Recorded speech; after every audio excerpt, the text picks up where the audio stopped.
사실은 제가 변호사인데 탐정이시면 저랑 같이 경찰서를 가셔야 돼요. 정보원, 탐정. 뭐야, 변호사요? 탐정 같은 명칭을 사용하는 것을 다 금지하고 있어요. 이게 과연 합법일까 불법일까? 예전에는 탐정이라는 명칭을 사용하면 안 됐었거든요.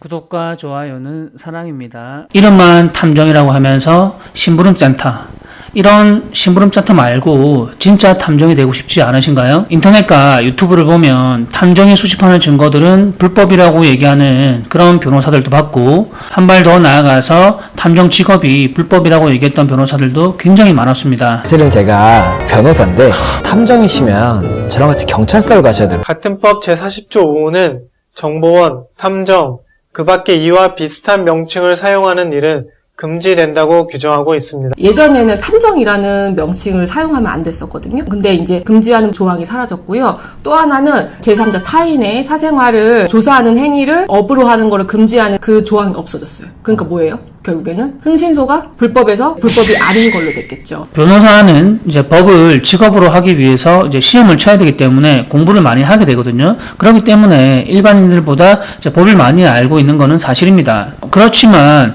변호사라고 하더라도 탐정조사 서비스업의 이 분야에 대해서 잘 아는 건 아니거든요. 이런 부분은 시험에 나오는 것도 아니고, 저처럼 이제 연구를 해서 이 탐정조사 쪽에 전문가가 아니면 함부로 얘기를 하는 건 아니에요. 방금 보셨듯이 이런 변호사들의 행위는 선을 넘은 거예요. 흥신소에서 만약에 맡겼는데 그렇게 해서 증거를 해왔다 하면은 처벌될 가능성이 매우 높습니다. 조심하셔야 돼요. 뭐라는 거야, 이 병신이. 뭐야, 변호사요? 자, 흥신소라고 치면 민간 조사업체, 사립 탐정 뭐 이런 식으로 많이들 영업을 하고 계시던데, 이게 과연 합법일까 불법일까, 이게 제일 사실 궁금하죠. 예전에는 이게 다 불법이었습니다. 왜냐면 신용정보법, 신용정보회사 등이 아니면 특정인의 소재나 연락처들을 어떤 사생활을 조사하는 일을 업으로 하거나 아니면 탐정 같은 명칭을 사용하는 것을 다 금지하고 있었어요. 그래서 뭐 신용정보회사도 그렇고 이 신용정보회사가 아닌 사람들도 이런 것들을 하는 걸 다 일괄적으로 다 금지했기 때문에 이런 것들이 영업 자체가 다 불법이었습니다. 그런데 나중에 2000년 8월 달에 이게 개정이 돼서 이 조항이 삭제가 됐어요. 그래서 탐정이라는 용어를 사용하는 것은 합법입니다. 그래서 뭐 제가 탐정입니다 이렇게 얘기를 하고 다니는 것은 합법이긴 해요. 그런데 그리고 이 변호사를 보면 과거에는 탐정 명칭과 탐정업이 불법이었지만 2000년도 8월부터 이제 합법이 되었다라고 얘기를 하는 이런 변호사들도 있거든요. 정말 한심하지 않으신가요? 변호사라면, 법률 전문가라면 법에 대해 논의를 할 때는 우선 판례부터 먼저 뒤져보는 게 정석입니다. 법령을 검토해보는 게 그게 정석인 거고요. 일반인들도 그 법령 한 줄 정도는 읽어본단 말이에요. 근데 그 법령도 읽어보지 않은 것처럼 그렇게 느껴지고, 가짜뉴스 몇 개 읽어보고 이렇게 발언을 하는 것 같은 그런 느낌이거든요. 자신이 변호사라고 하면 하면서 묻고 따지지도 않고 와 하면서 그냥 믿을 것이라 그렇게 착각을 하고 있는 거란 말이죠. 그런데 나중에 2000년 8월 달에 이게 개정이 돼서 이 조항이 삭제가 됐어요. 그래서 탐정이라는 용어를 사용하는 것은 합법입니다. 아이씨, 그 아가리를 좀. 우선 이 정보부터가 틀렸습니다. 2020년 2월 4일날 개정이 되었고 2020년 8월부터 이제 시행이 된 거거든요. 탐정이라는 이름을 사용하는 것은 합법이 됐지만 그 탐정이 하는 모든 행위들이 다 합법일까요? 그건 아니라는 거죠. 뭐라는 거야, 이 병신이. 많은 사람들이 신용정보법에서 이 신용정보회사 등의 금지사항을 얘기를 하거든요. 저는 이 신용정보회사 등의 금지사항은 그 신용정보 집중기관이 해서는 안 될 일을 다루고 있다라고 저 혼자만 제가 지금껏 연구했던 자료들을 몇 가지 보여드리도록 하겠습니다. 신용정보법이 과거에는 흥신업 단속법이었습니다. 1961년도에 제정된 법률이고요. 금지사항을 보면 흥신업자들은 다음 사항을 하면 안 된다라고 되어 있잖아요.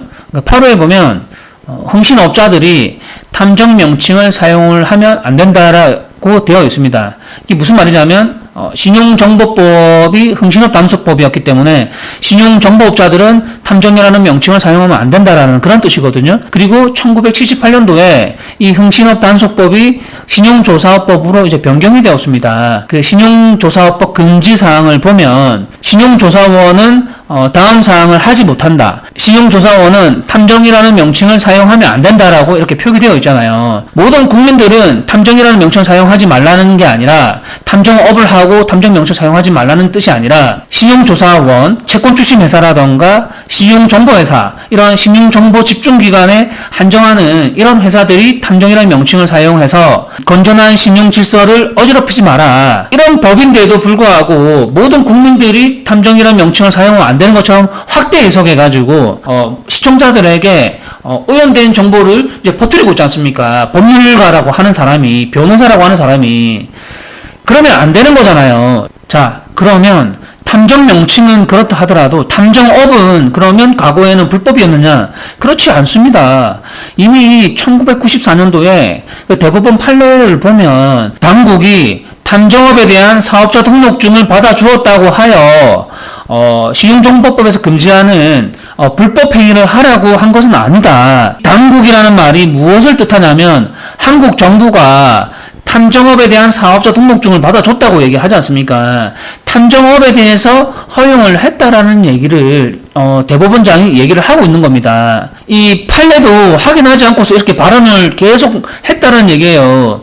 법률가라고 하는 사람들이 이런 판결을 부정하진 않겠죠? 확인하지 않고서 자기 전문 분야가 아닌데도 이런 발언을 하게 되면 시간이 지났을 때 저 같은 전문가를 만나게 되면 굉장히 부끄러운 현상이 일어난다는 얘기입니다. 2009년도에도 그 서울중앙지방법원 부장판사가 이 신용정보법에서 이제 금지 조항이 이 법문을 모든 국민들에게 확대 해석을 하게 되면 이 큰일 난다라고 하는 이런 판례도 있단 말이죠. 저는 변호사들을 이제 비하하려고 하는 것도 아니고 판단은 진실 여부는 시청자 여러분들께서 하시면 됩니다. 배우자의 차량에 위치 추적기를 다는 거예요. 그렇게 타는 이유가 뭘까요? 위치 추적기를 달고 배우자 그대로 이동을 하면 거기 만약에 예를 들어 숙박업소로 이동을 한다. 그러면 숙박업소에 따라 붙어서 상간녀와 같이 나오는 것들을 사진이나 영상을 찍어서 그거를 증거로 제출하면 불륜의 증거로 가장 유력하기 때문이죠. 이게 과연 합법일까? 불법일 것 같죠? 네, 위치정보법에 이건 나옵니다. 위치정보법을 보면 개인 위치정보 주체의 동의 증거 자료에 대한 효력에 대해서 얘기를 하는데 법률가라는 사람이 심부름센터들이 하는 위치 추적기에 대한 얘기를 하질 않나.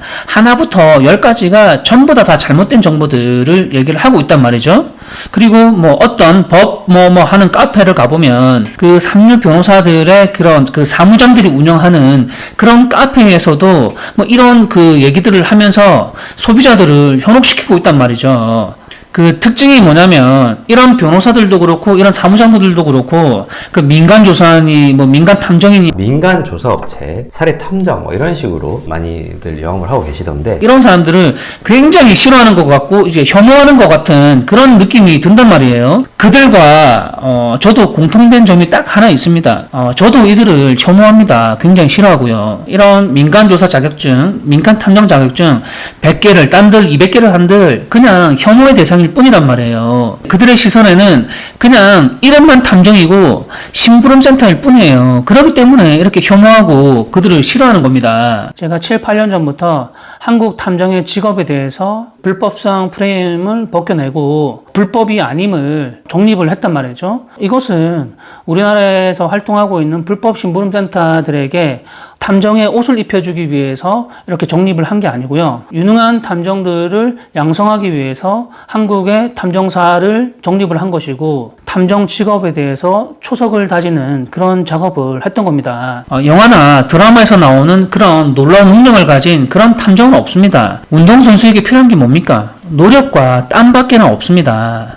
유능한 탐정에게 필요한 것은 지식과 풍부한 경험밖에 없습니다. TV에 나오는 그런 놀라운 능력을 가진 뭐 해커라던가 뭐 이런 탐정들 있잖아요. 그런 능력을 가진 사람들은 우리나라에 없어요.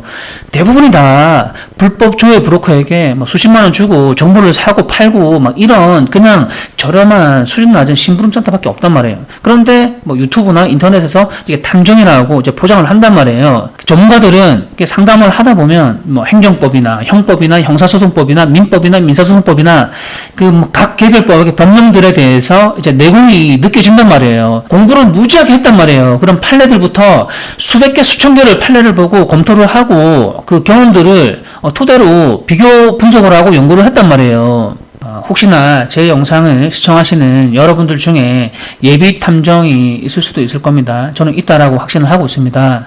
그리고 민간조사 탐정 이런 자격증을 따신 분들도 있을 겁니다. 다시 제대로 배워보고 싶다라고 생각하시는 분들이 있다면 이 역사의 흐름을 잘 보시고 판단하시기 바랍니다. 어떻게라도 그냥 민간 자격증 돈만 주고 쉽게 따가지고 자기 주위에 있는 사람들에게 영웅놀이를 한다거나 자기 혼자 자랑하면서 의뢰인을 받아가지고 이렇게 할 거다라고 생각하는 사람이 있다면 지금이라도 마음을 고쳐먹기 바랍니다.